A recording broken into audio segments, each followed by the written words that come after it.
Hello to all of you that are here in person, and welcome to those that are attending online. Thank you so much for helping us to commemorate Martin Luther King Day 2022 here at Montcalm Community College. We are excited to present this with sponsorship from the co-curricular committee here at Montcalm. So thank you to our college's co-curricular committee for sponsoring this event. Today, I have the privilege of introducing Mackey, who is a creator, a speaker, a activist, an author. The list goes on and on and on. He has a dynamic space in social media, specifically on Instagram, as you can imagine, being a photographer. And I am excited that he is taking time out today to talk to us about his role in documenting what's been happening in our country over the past couple of years, specifically as it relates to the protests that occurred summer of 2020 and some of the social justice movements that have been happening in recent day. As we know, typically there's always a picture being taken, right? There's always someone capturing the moment. And he has taken the charge to do that as it relates to social justice recently in our country. And so he's going to be talking to us about his why. He's going to be showing us some of the images that he's taken. And as we are looking at those images, I would like you to keep in mind, he was in the midst of everything, but behind his lens, right? And that's a huge charge to take a moment that's happening around you, take a snapshot, and know that that snapshot is going to last for people beyond this time, this day, this age to speak for that moment. And so he's going to be talking to us about what that looks like, what that charge felt like, and what it continues to feel like as he continues to shed light on the story that's being told in our country right now. So Mackey, thank you for joining us from your home in Miami, Florida. And without further ado, I'm excited to turn this over to him. Thank you. Okay, hello everybody. Let me get my timer started so I don't go over. I'm actually not in Miami. I'm in Atlanta, actually. I'm from Miami, but I currently live in Atlanta. So I'm sorry, I'm still kind of new to Teams, so I see like a bunch of like squares up on my screen. Is that what I'm supposed to see?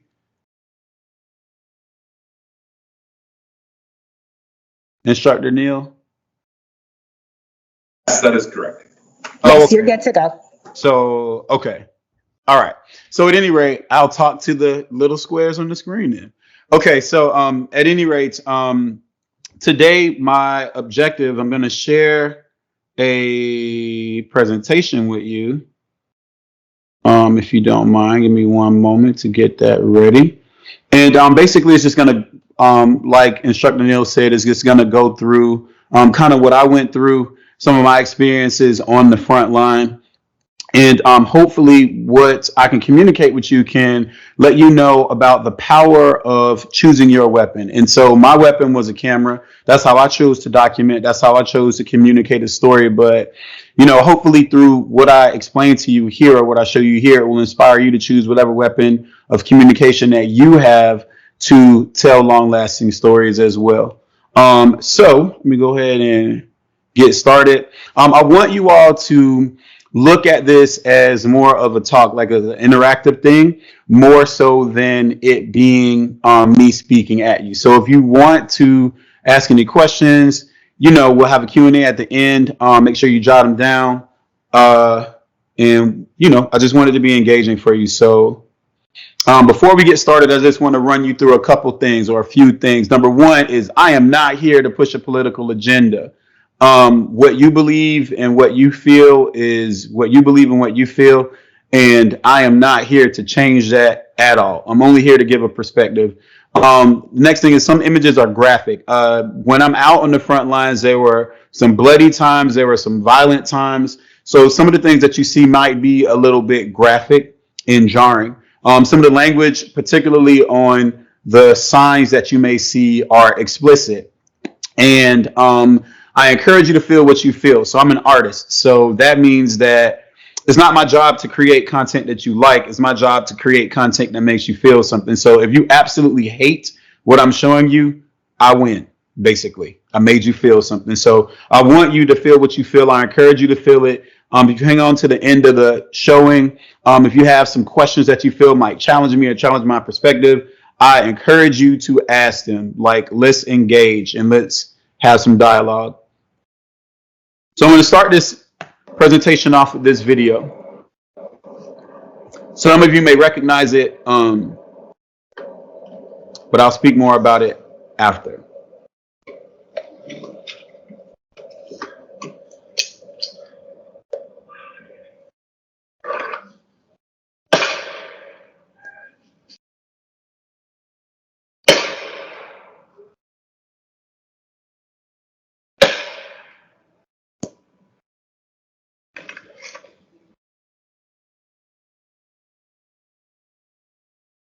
I picked up a camera because it was my choice of weapons against what I hated most about the universe: racism, intolerance, and poverty.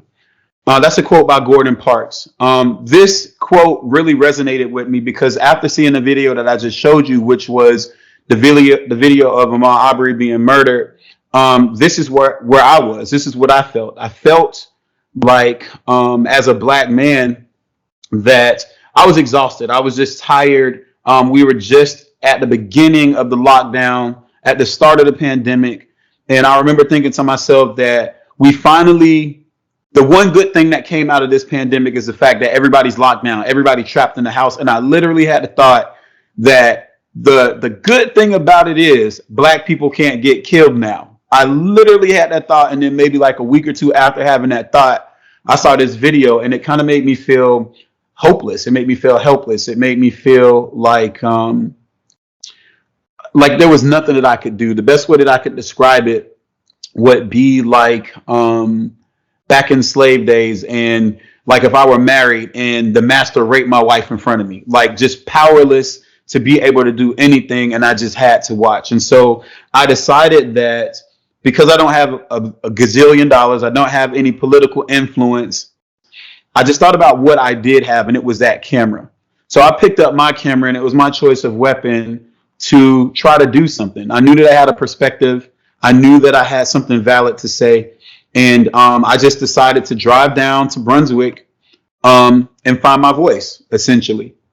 So when I got to Brunswick on May 8th, 2020, I was expecting to see a bunch of black people and maybe like 2 or 3 like hippie white people that were like free love and like about everybody. But when I got there, what I noticed was a majority of white people in the crowd. And that shocked me, because what you got to remember is at that time, this was before George Floyd had been killed, about 2 weeks before he died. And there wasn't all these massive protests yet.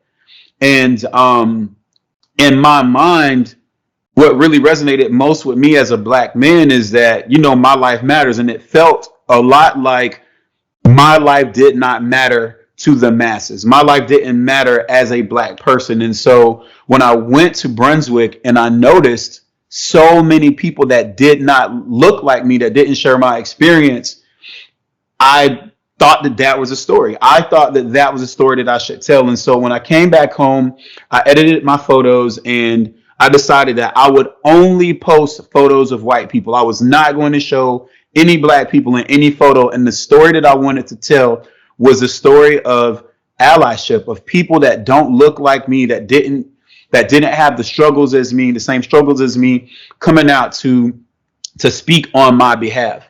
And I remember this is my first time ever going out to do any type of activism stuff. I just thought I would share a few photos on Instagram or a few photos on Facebook. And I was like, look, if 100 people see it, that's 100 more people that came, and I'm good. And so what ended up happening was, this post, when I posted this, it got 627 shares and all these likes, and most of the people in the photos had been tagged to their photo. And I was like, whoa, that's kind of dope. And so at that point I realized, hey, wait a minute, I have some power here. There is power in me going out, using my camera and using my voice. So the next weekend I decided to go back. This is the weekend of May 16th. And so when I went back, I just shot what I saw.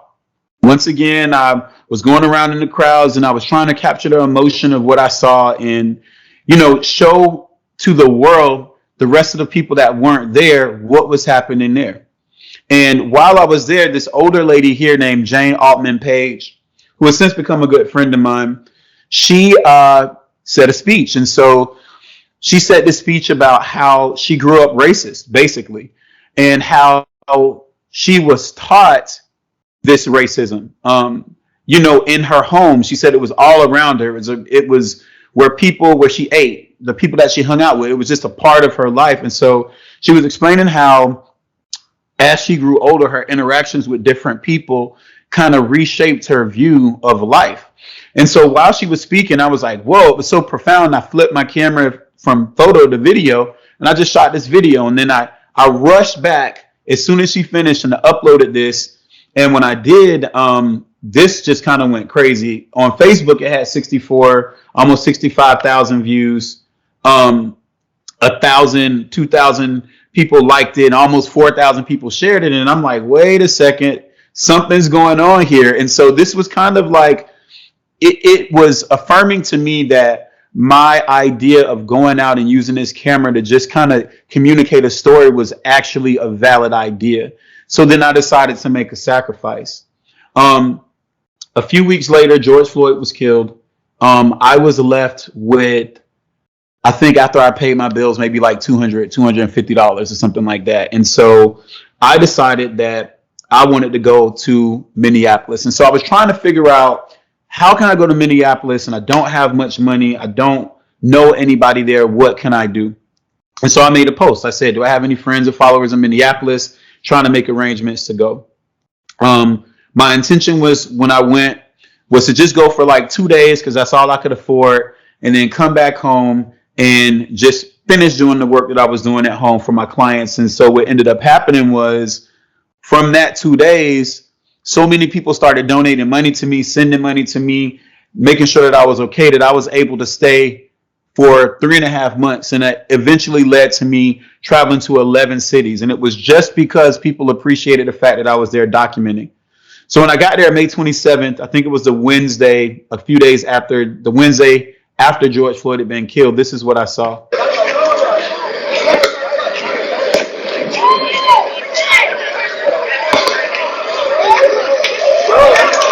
Later down here, bro. I just got fucking gas like a motherfucker.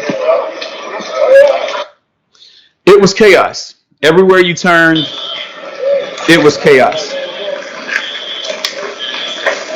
Oh, dude on fire. It's like my life. Let me record it. And so me just saying, okay, I want to go out and I just want to document what's happening.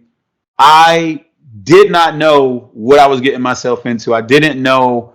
I had no idea that it would be like this. I didn't know safety wise what it would be like, but I knew that there was some importance for me to be there. I knew that there was a story for me to tell. And I knew that I had a unique lens into telling that story because of my personal experience and connection to the story. I knew that I couldn't depend on CNN. I couldn't depend on MSNBC or ABC or NBC. I couldn't depend on any of these media outlets to tell the proper story because they didn't share my experience. And so when I went, I just moved and shared my experience.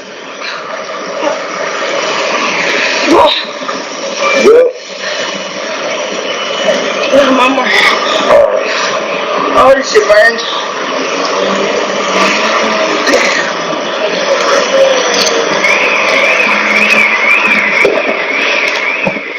Now, if you notice that white spot that was on her back, she had been shot with a pepper ball. They were just standing there, arms up, and they shot at everybody.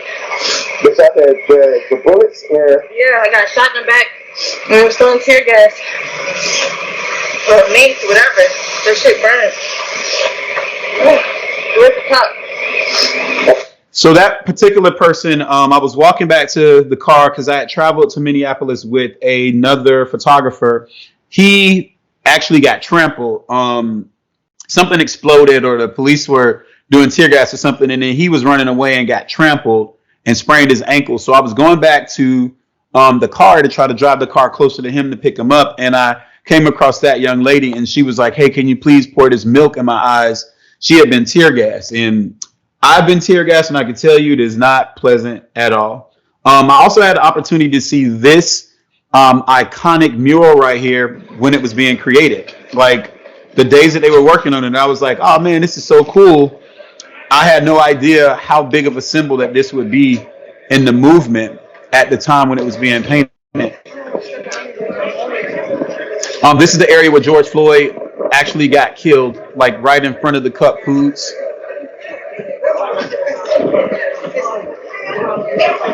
Unity, because this is a struggle that we've had all over this country. So as you can see, this is from my stories on Instagram. That was just some video from the stories, but you know, as I went around Minneapolis, I just shot what I saw. This is a hotel building. This is actually the second day that I was in Minneapolis. First full day. This building was a whole building, like not 12 hours before. And then when I came back, it was gone. This was a Wendy's. I know looking at this photo, it looks like it could be from another country and from another time, but this was a Wendy's. The night before, this was a Wendy's. And in Minneapolis, there's a large Ethiopian community. So, you know, you have people walking around in their traditional, ethnic attire. And so I saw this shot and I was like, hey, let me get this shot. And it was just kind of just communicate. Here in America, we think that we are sophisticated. We think that we are first world, and which we are. But to just show the dynamic of what was happening. Here was that same day, shortly after I shot that photo, just across the street was an individual that had been stabbed. This is the individual that stabbed him. They got us on the ground. The guy that's standing up was holding him at gunpoint until the police got there. When the police got there, unfortunately, it was chaos, and they gassed everybody. And this was actually the day that I got gassed. You can see the tear gas in the background. You can see this guy's just running away because it was so chaotic, and the cop is just about to spray him. He didn't end up getting sprayed, but just to show you, just kind of the mindset. You got the media in the background. This was a press conference where a few people were speaking.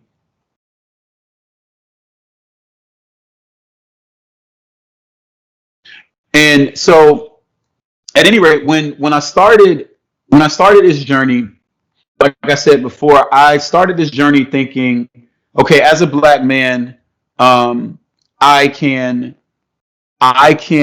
share with the world my perspective. I could show what life is like through my lens, literally through my lens. And so what I did not expect was for me to learn as much as what I learned when I was there. As I mentioned, when I was out, my original idea was just go out for 2 days, because that's like all the money that I had was just enough to go out for 2 days. And what ended up happening was, as I started to share this content, I was getting bombarded with messages. I would get DMs and messages and comments and all of these things, to the point that it was like 3 inboxes in Instagram that were full. It just stopped counting. It just said 99 plus. And so as I'm going through these messages, it's filled with people saying, do you need help? Are you eating? Do you need a rental car? Do you need a hotel? Do you need a flight? And I noticed that they were all black women. And so as I'm going through these messages, I asked myself, wait a second, what if I was a black woman out here doing this? How many black men would be messaging me to make sure that I was eating? And I realized not many. But then I went further and I realized, holy crap, I'm one of the black men that probably would not have tried to contribute. And so it really kind of shaping my perspective of the role that black women play in everything, and how much they cover all of us, and how much they provide and protect all of us. This black woman in particular here, her name is Shannon. Didn't know her at all at the time. She messaged me and said, hey, do you need a hotel? And remember, I was about to leave. I was going back home in 2 days. I was when she reached out, it was the night before I was to check out. And I said, well, I already paid for a hotel. And I was about to leave, but so many people have been donating that I can afford to stay a couple more days. So if you just get me like a room for 2 or 3 nights, then that'll help. So she got me a room. She met me at this demonstration. She gave me the key and she went on her way. By the time I left, I had raised about $5,000. And so I was like, oh, I'm off to the next city, I guess. But this was just to show, when I was at those protests, how many black women were there standing in the middle for me, even when black men weren't there. Another group that really opened my eyes was the LGBTQ community. And so whereas I never had any type of animosity or hatred toward any group of people, I realized that it was not enough to not hate people.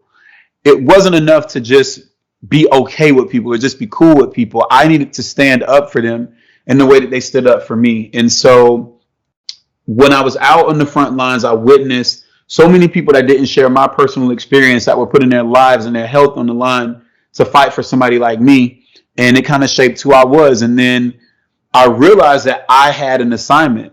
By this time, I had been out for weeks and I had seen so many different things, and I had been given the opportunity to travel without having to worry about anything, because so many hundreds of people that I didn't know had donated and poured into me to help me continue to do this work. And so I felt like it was an assignment. I felt like it was now my job to show what was going on, to document what was happening for posterity, because at some point this will be a memory.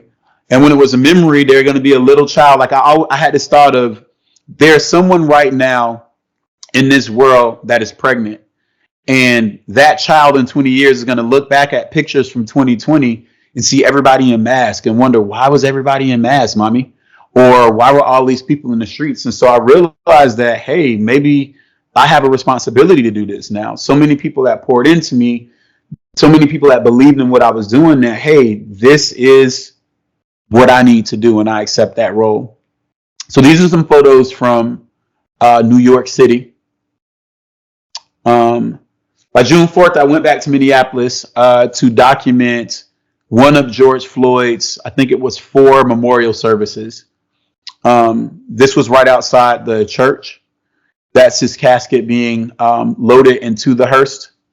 This was his, I think his fiance, outside of the church.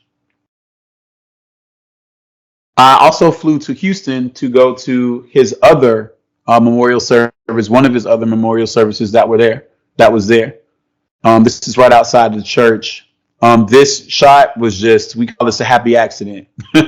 I was pressed in with a bunch of press, and I just stuck my camera up as high as I could and tilted it down and got these shots. Call it a happy accident, but actually I'm just super dope. Then I went to Los Angeles and I documented what I saw there.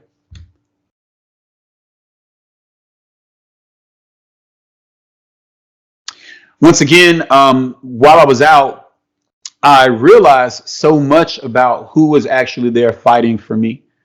And it shaped my mind, and it made me more of an ally and more of a defender of people that are not like me, that are not in my bubble, because they had done so much to defend and speak up for me. And I really, like I said, accepted my assignment to share their stories as well. So I'm just going to go through some of these images here. This was at a Buddhist monk protest that was happening in LA. And the interesting thing about this protest was that, I'll go back a couple slides, it was silent. All the other protests that I went to were so loud. People on bullhorns, people playing instruments, people celebrating, cheering, people screaming, people being loud. But this was silent. All you could hear was the footsteps of hundreds of people. And it was probably one of the most chilling, like, I can't really even describe the feeling that I had when I was there. And I wish that the photos could express just what it was like to see hundreds of people move in silence. It was super powerful. It was the most quiet protest that I had been to, but it was the loudest. I came back home to Atlanta, and this is when Rayshard Brooks had been killed. This is right outside of the Wendy's that he had been killed. Rayshard Brooks that he had been killed at. Rayshard Brooks is a man that was killed outside of the Wendy's after he had fallen asleep in his car. These are some of the photos that I got while out there. The crazy thing is I had actually eaten at that Wendy's several times. It doesn't exist anymore now, but that Wendy's sucked. So I wasn't really that sad that it's no more of that Wendy's, because it was a horrible Wendy's. The customer service was bad. But anyway, June 17th, I went to Tallahassee. Tallahassee is special to me because it's where I went to college. I went to community college at Tallahassee Community College, and I ended up getting my bachelor's degree from Florida State in Tallahassee. And this story of this young woman here, Toyin, is the person that's in the image, the drawing. She was one of the biggest activists, or one of the people that kind of got the movement started in Tallahassee. She was homeless at the time, and she would go out to the courthouse, or to the Capitol by herself a lot of times until people would show up. And so she was bouncing around from house to house, and she had met a guy at church that offered her a place to stay and a ride and everything. And that man ended up killing her and another woman and leaving their bodies in the ditch. And this was going on right in the height of the protest. And so at first, when it first happened, everybody assumed that it was like a white supremacist or something that wanted to kill her because she had been the linchpin of all these demonstrations that happened in Tallahassee. But come to find out, it was a black man that she trusted. And so it really crushed the community. This story really resonated with me a lot because, like I said, I went to school in Tallahassee. I actually spent 8 years in school, or 7 years in school in Tallahassee. I was homeless at the time as well when I was in Tallahassee, living out of a car. And I just remembered thinking about the struggles that I had when I was a student, taking one class at a time because I didn't have financial aid, or, living out of my car, going from home to home, like house to house, and my friends not knowing that I didn't have a place to stay. And I put myself back into that mindset of where I was as an individual and like how hard that was. And I thought about, man, she was a 19-year-old woman. How much more difficult was it for her? And so I was able to document some of her story there. From there, I went back to Manhattan, back to New York, to document some of the protests that were going on there as well. And this is some of what I saw. By this time, I had confirmation. By this time, I had realized that, there was a lot of media outlets that had been asking for my work. There were a lot of different brands that had been asking to license my work. Some of my work was in a Doritos commercial. Apple reached out to me and asked if they could use some of my work for a campaign. I turned a lot of companies down because I kind of felt like they were kind of exploiting or wanting to exploit the movement. And so I just wasn't comfortable taking money for the photos. But at any rate, I had confirmation one day when one of the media outlets called Democracy Now! Had reached out to me and said, "Hey, Mackey, did you have any photos from the event that happened today?" And I was like, "Yeah, I was there." And so I said, well, I have 250 photos that I put in this Google Drive that I was just sending out to all the media outlets so that they could use my images freely. And so when I thought about it, I'm like, holy crap, I shot like 5,000 images, 6,000 images since I've been here. I have enough to create a photo book. So I knew I had enough money to create a photo book, but I knew I had enough images, but I did not have enough money. And so I went to my social media and I said, hey, everybody, you said you got my back if I create a book. Here it is. I need you to donate $50 and to my GoFundMe, and I'll send you a book when I get it made. And any donation, I'll put your name in the back. Well, I posted that on July 3rd, 2020. On July 4th, the next day, I had already raised about $11,000. And I was blown away because I didn't realize the magnitude of the value that people had placed on me sharing these stories. The magnitude of the value that people had placed on me communicating what was really happening. By the end of the campaign, it had raised about $25,000 that I used to put toward the production of my book. The book is called Lift Every Voice. From there, I was in Atlanta when that happened. It was 4th of July, and it was like a huge celebration. This was kind of a really emotional time for me because that day on the 4th, I realized I had met my goal. I was only trying to raise $10,000, but at that same time, after I had raised that money, I broke up with my girlfriend of 4.5 years on that day while I was trying to tell her how excited I was about the book. We broke up over the phone. She was in Orlando. I was in Atlanta. And it was just a really crazy mix of emotions, from the danger of being out there to being elated that I had met my goal in like 24 hours to the sadness of losing my girlfriend. But I was on a mission, and I was like, I got to tell this story, so I can't think about this relationship. More of what I saw in Atlanta. From there, I went to Los Angeles and I interviewed this young man here. He goes by Iz Sinstra. He is a Marine veteran that served in the Marines all over. And he told me that while he was in the Marines, and he was on tours and everything, he had never been wounded until he went to a protest here in America. You can see on his forehead where he had been shot with a rubber bullet, and he now has long-term health complications. Some more images that I shot with him. This is who has become a good friend of mine from an interview that I did in Miami with a young lady named Latoya Ratcliffe. She was shot in the face with a rubber bullet. You can see the scar above her forehead there. These are some images that I shot with her after our interview. From there, I went back to Manhattan to what do you call that thing? It was kind of a rally, a violin visual, a musical visual for Elijah McClain, because he played violin, so it was a lot of string instrument people that came together to have a visual for him in Central Park in New York. And these are some of the photos from there. Around this time, July 20th, I went back to Atlanta to visit the mural of John Lewis. This was a memorial that was made at this mural of him. This mural had already existed before he died, but after he died, as you can imagine, people went out to kind of memorialize him and show their appreciation of him. These are some of the images from that. From there, I went to Portland, and I want to share some of the images that I saw in Portland. I'm going to start going through some of these images a little bit fast. Oh, I don't have to because I'm about at the end. So from there, I went to Kenosha, Wisconsin. And Kenosha is where Jacob Blake was shot 7 times in the back by the police. I documented what I saw there. And I'd say that Kenosha was probably one of the most intense place that I went that in my whole time there. This photo is important.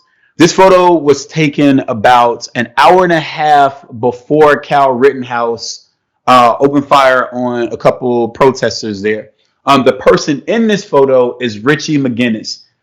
If you watched any of the trial, Richie McGinnis is one of the key witnesses to what had happened. Richie McGinnis is one of the people that works for the media outlet, the Daily Caller, and I had been bumping into him over and over and over.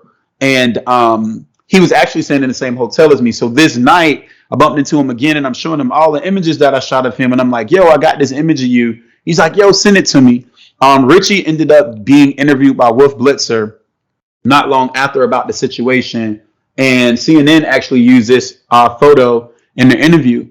The interesting thing about this night was that Richie and I were talking. We were walking down the street, and someone had said to me, hey, some guys with long guns are down there if y'all trying to get the photos. And so I tapped Richie on the shoulder. I was like, hey, some people with long guns down there. And I knew I was working on the book, so I wanted to get the photos of the people with the long guns. Like, I had gotten so much protest stuff and police stuff. I just wanted to get photos of people with guns. So I was like, you want to go? And he was like, yeah, let's go. I did not know at the time that the person with the long gun that I was going to go to get photos of was Cal Rittenhouse. So we deviate from the path that we were walking on. We get to a part in the street where you can go left or right. There was an explosion to my right. Protesters are running toward me. To my left is where Cal Rittenhouse was. And Richie kept going left. I went right because of the explosion, because earlier that night, someone from ABC News tweeted me and was like, hey, can we use your photo for the news? And I'm like, yeah. And then she started following me on Twitter. And so I'm like, ABC wants to see the action. They don't care about a person with a gun. So I went right. Richie went left. Richie became part of that history. He met Cal Rittenhouse. He spoke to him. He filmed him, and ultimately was feet away when the first protester was shot in the head. He's also the person, if you saw the video of the person taking off their shirt to help the protester, that was Richie McGinnis. Give me 1 second. More photos from Kenosha.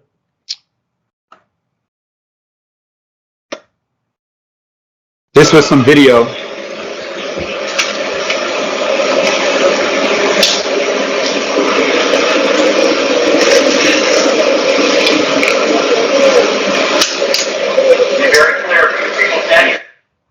So as you can see there, this is what it was like, to be out on the front with police on the front of the police line. Because I was a member of press or media, I was able to stand right next to the police, which most people weren't able to do, and I was able to get this.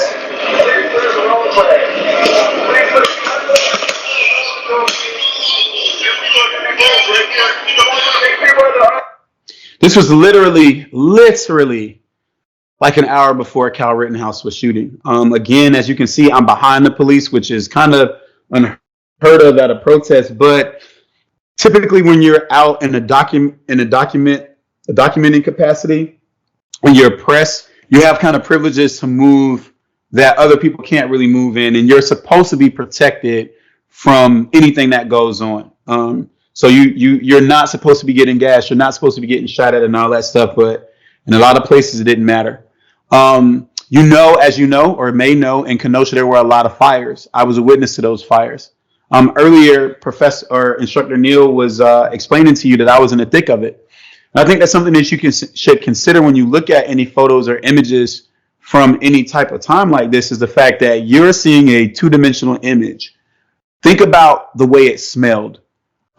Think about how hot it was. It was extraordinarily hot for me to get this photo. And I was like, I just got to bear it for like 10 seconds and I'm out. On top of it being hot, on top of it like being smoky and hard to breathe, there were things that were exploding and whizzing by my head. So when people go out to do this documentation, a lot of times it's super dangerous. Some images of firemen.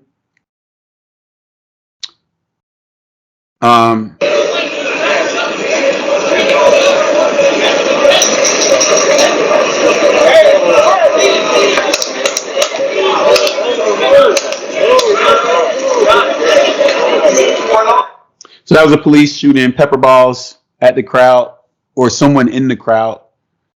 This was in Washington, D.C. at the March on Washington.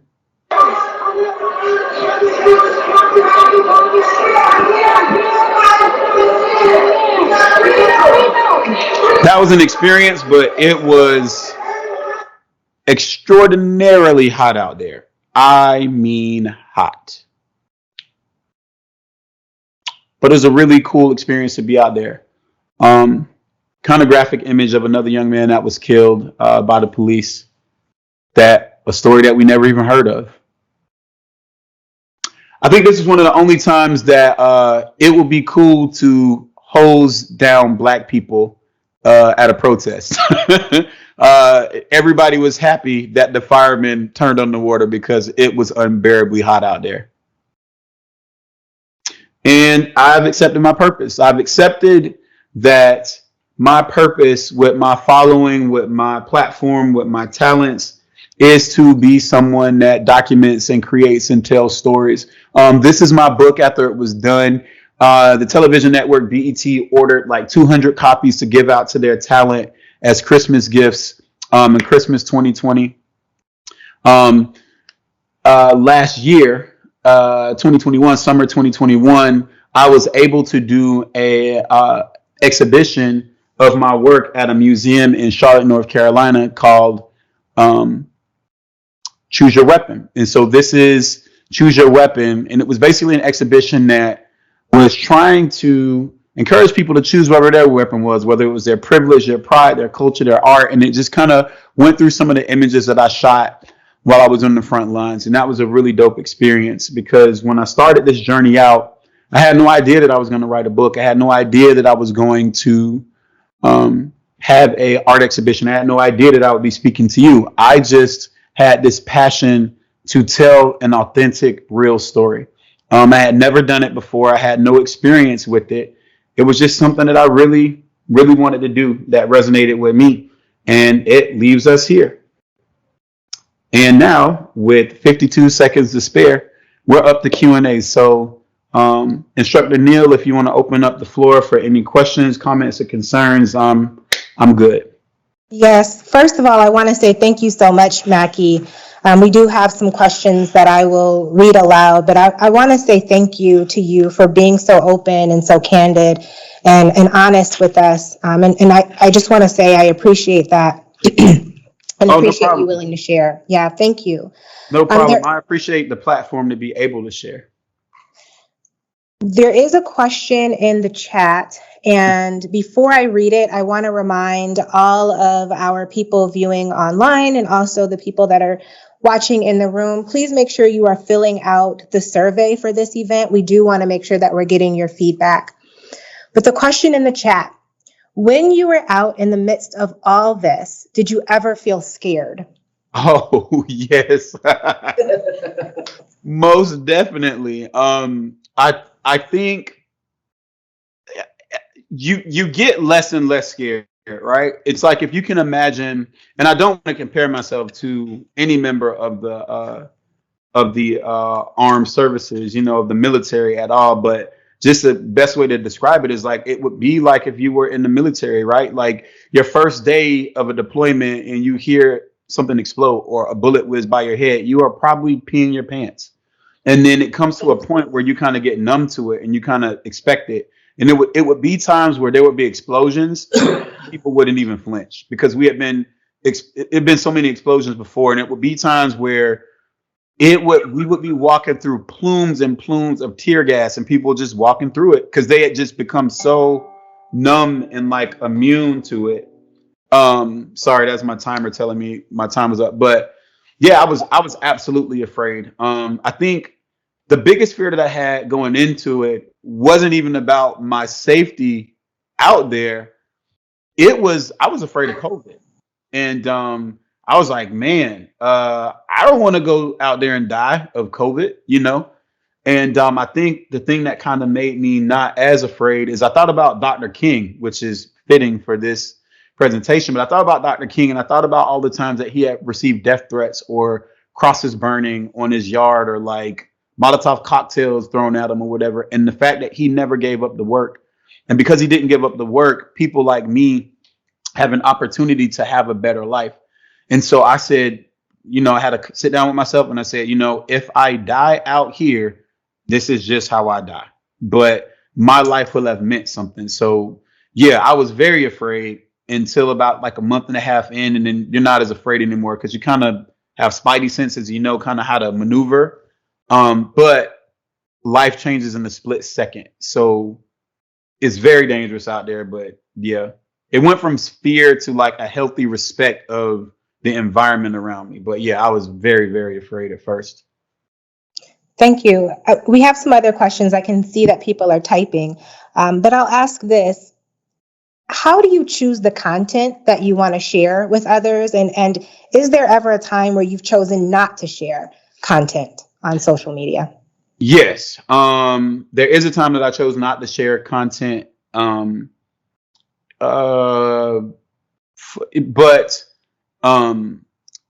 I don't really choose the content.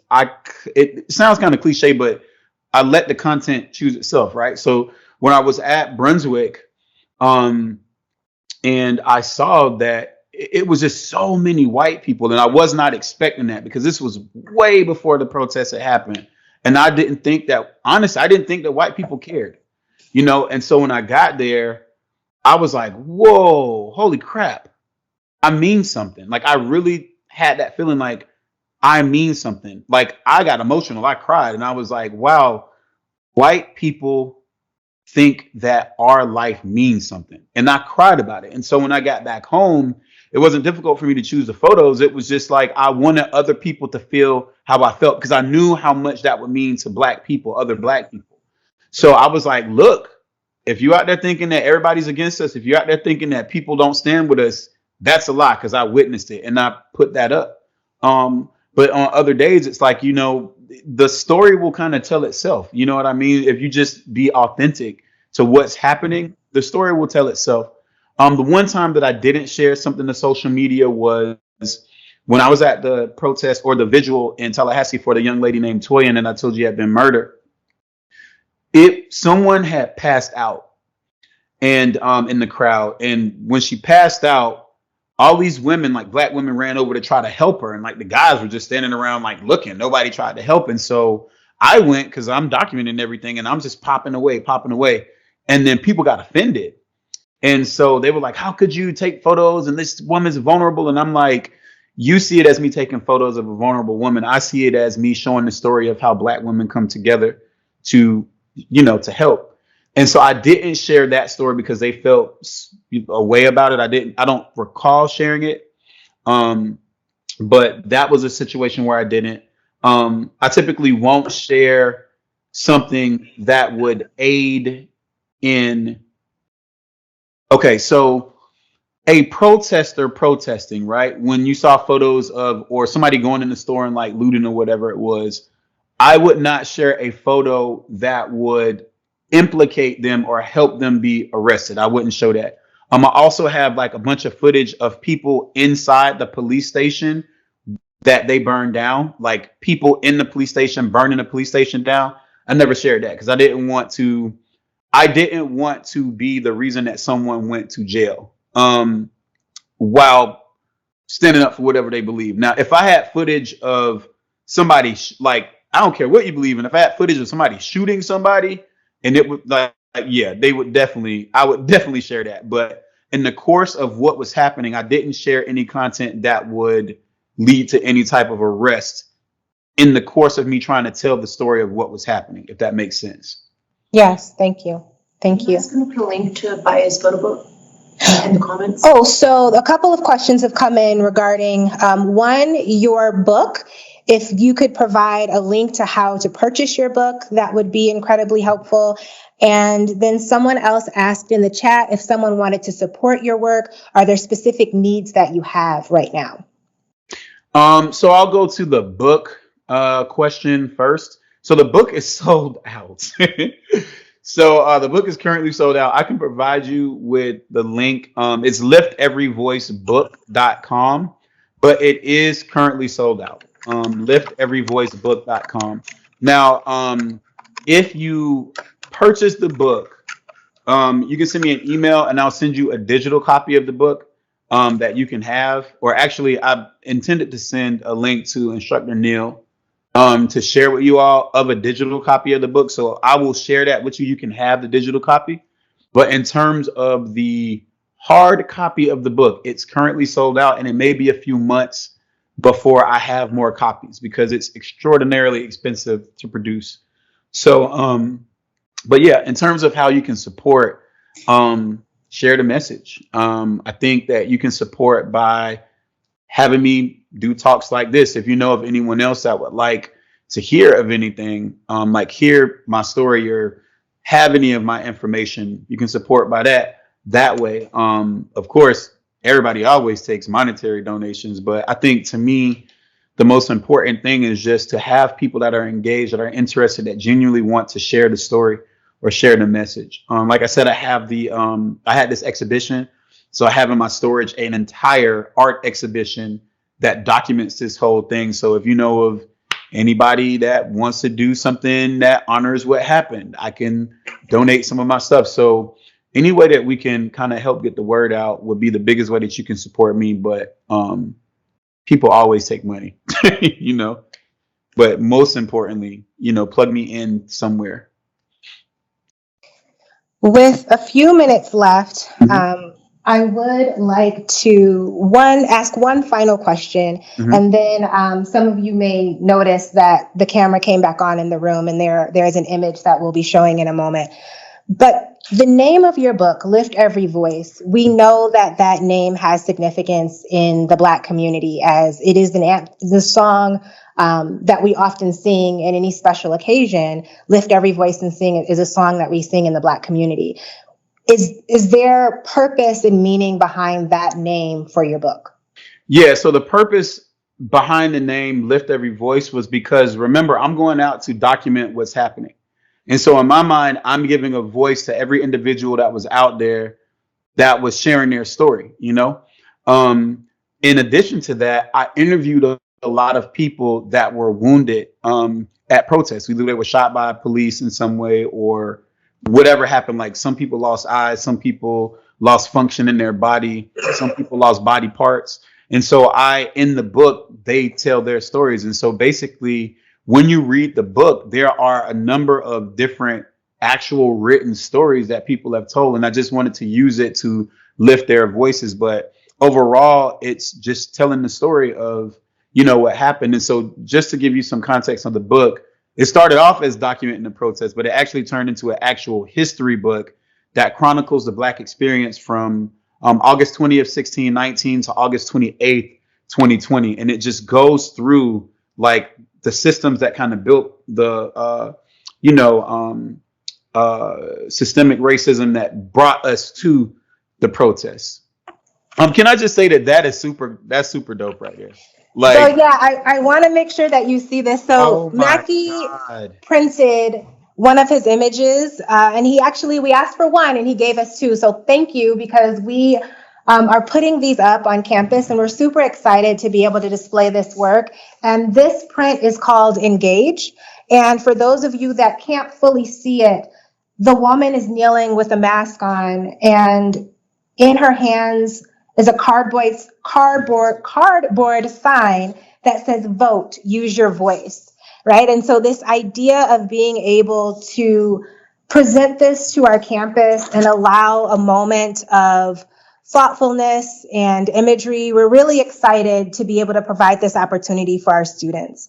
And so we're really excited to be able to put this up on our Sydney campus. So thank you, Mackey, for giving this to us. So cool. Like Thank you. to see it printed like that is just beautiful. I mean, that is absolutely beautiful. Wow. Yes, so we are excited. Thank you for your generosity today. Thank you for your generosity in terms of the images that you've provided for us to be able to utilize on campus. Thank you for sharing your story, right? I wrote down your points, and I just want to say them one more time as we close, because I think it was really powerful with the way that you broke down your talk with us. One was first to choose your weapon. Second was to find your voice. Then realize your power, make the sacrifice, understanding your individual privilege, which we all have, accepting the assignment, the confirmation of that acceptance, and then accepting the purpose. And I think that's something that all of us can walk away from and really chew on and think about as we respect and honor the legacy of Dr. King. It's unfortunate that a lot of your images were very much in line with the images that we saw in the 1950s and the 1960s. Right. It's unfortunate that we're seeing those same images play out again and hearing those same stories. But I appreciate the fact that we are still leaning in and sharing those stories and continuing the legacy of Dr. King. So thank you for taking your time out today. Thank you for all of those that watched, and thank you for those of you that are in the room. That concludes our meeting. Thank you.